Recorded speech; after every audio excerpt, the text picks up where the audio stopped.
Sudeep Sandeep daily നമ്മൾ കേൾക്കുന്നതാണ്, എല്ലാവർക്കും അറിയുന്ന ഒരു കാര്യമാണ് ആൻജിയോപ്ലാസ്റ്റീസ്. വളരെ റുട്ടീനിൽ നടക്കുന്ന ഒരു കാര്യം ആൻജിയോപ്ലാസ്റ്റി, ബ്ലോക്ക് മാറ്റുന്ന ഒരു പരിപാടി. പക്ഷേ ഇന്നത്തെ കാലത്ത് 2026 പ്രിസിഷൻ ആൻജിയോപ്ലാസ്റ്റി, അതായത് പെർഫെക്ഷനോടെ ആൻജിയോപ്ലാസ്റ്റി ചെയ്യുന്നതാണ് അതിന്റെ രീതി, അല്ലേ? That's how we follow in our practice, നമ്മുടെ പ്രാക്ടീസിൽ.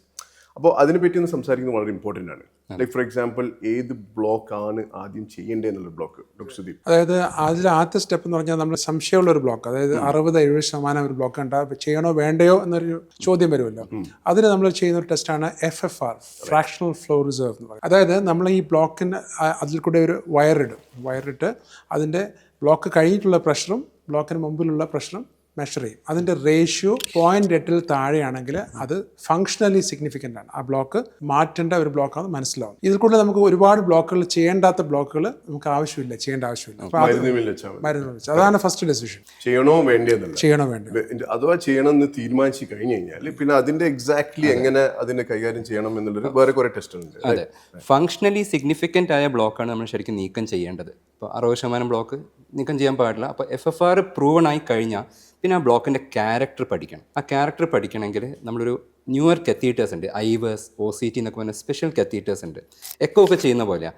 അത് കറക്റ്റ് രക്തക്കോയിലിൻ്റെ അകത്ത് പോയി ബ്ലോക്കിൻ്റെ ഉള്ളിൽ പോയി നോക്കി അതിൽ എത്ര കൊളസ്ട്രോൾ ഉണ്ട്, എത്ര കാൽഷ്യം ഉണ്ട്, എത്ര ഫൈബ്രസ് ടിഷ്യൂ ഉണ്ട് ഒക്കെ പഠിക്കാൻ പറ്റും. എന്ന് മാത്രമല്ല, നമ്മൾ എടുക്കാൻ പോകുന്ന സ്റ്റെൻറ്റ്, ആ സ്റ്റെൻറ്റിന് എക്സാക്ട് ലെങ്ത്ത് കറക്റ്റ് ആയിരിക്കണം ആൻഡ് കറക്റ്റ് ഡയമീറ്റർ ആയിരിക്കണം. ഇനിയിപ്പോൾ ആ സ്റ്റെൻറ്റ് ഇട്ട് കഴിഞ്ഞാൽ തന്നെ അത് കറക്റ്റായിട്ട് അവിടെ ഡിപ്ലോയിഡ് ആണെങ്കിൽ മാത്രമേ പിന്നീട് ബ്ലോക്ക് വരാണ്ടിരിക്കുകയുള്ളൂ.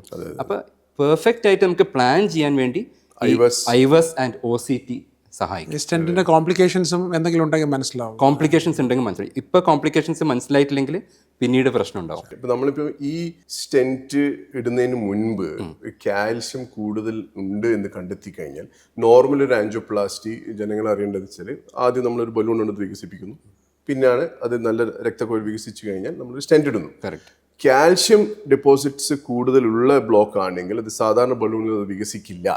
അപ്പോൾ നമുക്ക് കൂടുതൽ ആയുധങ്ങൾ ഉപയോഗിക്കേണ്ടി വരും. അതാണ് പ്രെസിഷൻ ആൻജിയോപ്ലാസ്റ്റിന്റെ ഒരു വേറൊരു ഭാഗം. അതായത് നല്ല രീതിയിൽ രക്തക്കോയിൽ വികസിക്കാൻ മാക്സിമം ഡയമീറ്റർ കിട്ടാനുള്ള സംവിധാനങ്ങൾ ഇന്ന് നമ്മുടെ കയ്യിലുണ്ട്.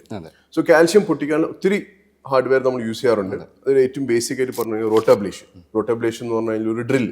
അപ്പോൾ ആ രക്തക്കോയിലിനുള്ളിൽ കാൽഷ്യം പൊട്ടിക്കാനുള്ള ഡ്രിൽ, അതിനേക്കാളും വലിയൊരു ഡ്രില്ലാണ് ഓർബിറ്റൽ എത്രെക്ടമി.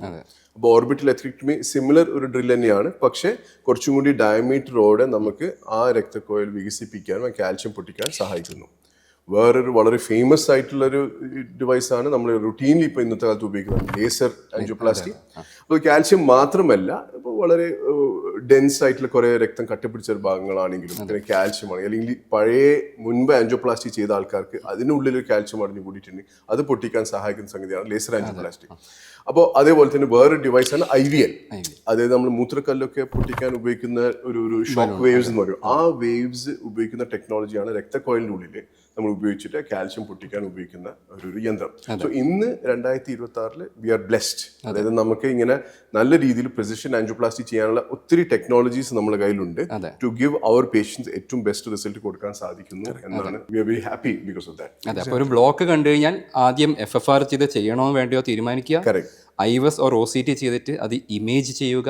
ആൻഡ് അത് കഴിഞ്ഞാൽ ഈ പറഞ്ഞ പോലെ കാൽഷ്യം മോഡിഫിക്കേഷൻ ഉപകരണങ്ങൾ ഉപയോഗിക്കണോ എന്നുള്ള ഡിസിഷൻ എടുക്കുക. ഇതാണ് പ്രിസിഷൻ ആൻജിയോപ്ലാസ്റ്റി. കറക്റ്റ്.